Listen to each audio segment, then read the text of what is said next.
Inhaler terbagi kepada dua kategori. Kategori pelega yang berwarna biru dapat mengembangkan saluran pernafasan dan ia digunakan untuk melegakan simptom asma seperti sesak nafas dengan cepat.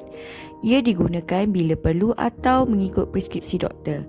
Kedua, pencegah. Ia digunakan untuk mengurangkan keradangan pada saluran pernafasan dan dapat mencegah serangan asma.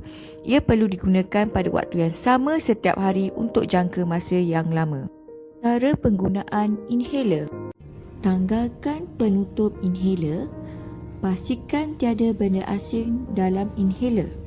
Goncang inhaler secara menegak untuk 3 ke 5 kali.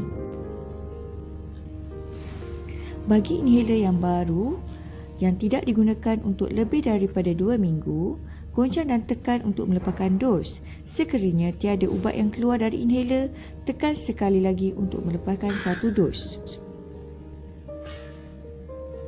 Hembus nafas secara perlahan-lahan melalui mulut menjauhi inhaler.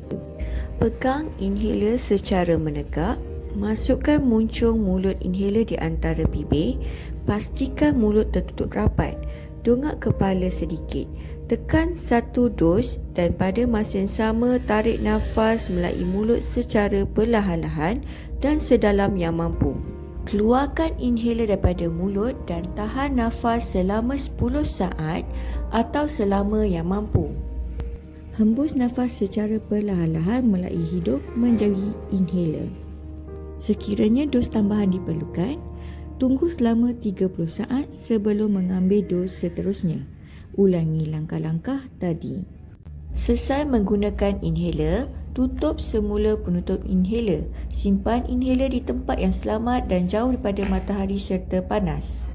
Sekiranya menggunakan inhaler yang mengandung steroid, kumur-kumur mulut dengan air selama 20 saat dan buang air kumuran.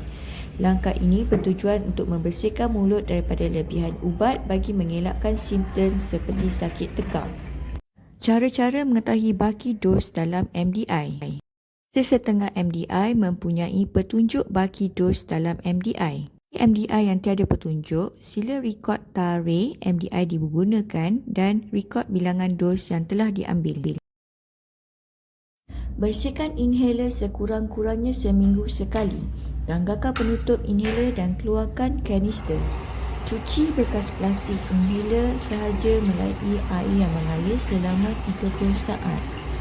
Biarkan bekas plastik kering semalaman dan jangan menggunakan kain atau tisu untuk mengeringkannya. Selepas kering, pasangkan semula kanister dan penutup inhaler. Cara penggunaan meter dos inhaler bersama chamber. Pastikan tiada benda asing atau kerosakan dalam chamber sebelum digunakan. Tanggalkan penutup inhaler, pastikan tiada benda asing dalam inhaler. Goncang inhaler secara menegak untuk 3 ke 5 kali.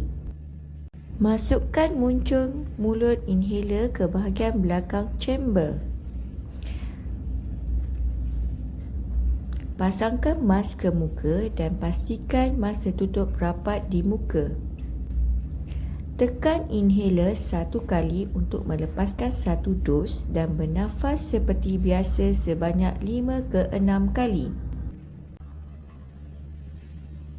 Sekiranya dos tambahan diperlukan, tunggu selama 30 saat sebelum mengambil dos seterusnya. Ulangi langkah-langkah tadi. Selesai menggunakan inhaler, keluarkan inhaler dari chamber dan tutup semula penutup inhaler. Simpan inhaler dan chamber di tempat yang selamat dan jauh daripada matahari dan panas.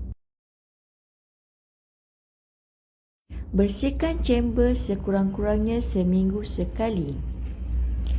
Buka penutup belakang chamber dan bahagian depan chamber.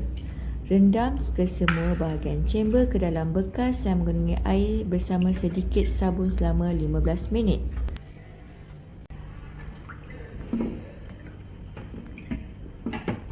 Bilas chamber dengan cara rendamkan ke dalam bekas yang berisi air yang bersih. Jangan untuk buang lebihan air. Biarkan chamber kering semalaman dalam posisi menegak dan jangan menggunakan kain atau tisu untuk mengeringkannya. Selepas kering, pasangkan semula bahagian depan dan belakang chamber.